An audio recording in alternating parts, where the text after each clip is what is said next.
देखिए हमारे साथ आया है, मतलब हमारे साथ जो आता है भाई सब सपोर्ट करता है थोड़ा बहुत। अभी मजा आएगा ना भिड़ो। इधर इधर छुप रहा है, लोग को शर्म लग रहा है, मुझे तो लग रहा है इसी तरह। समझ रहे हो? समझ रहे हो?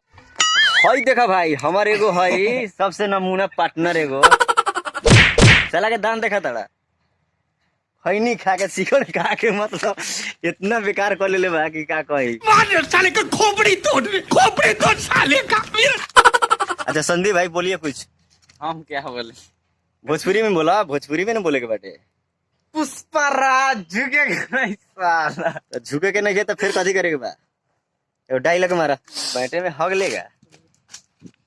अरे साला पुष्पराज गेहूं पक गया है कटेगा नहीं लेकिन साला। काटेगा नहीं साला।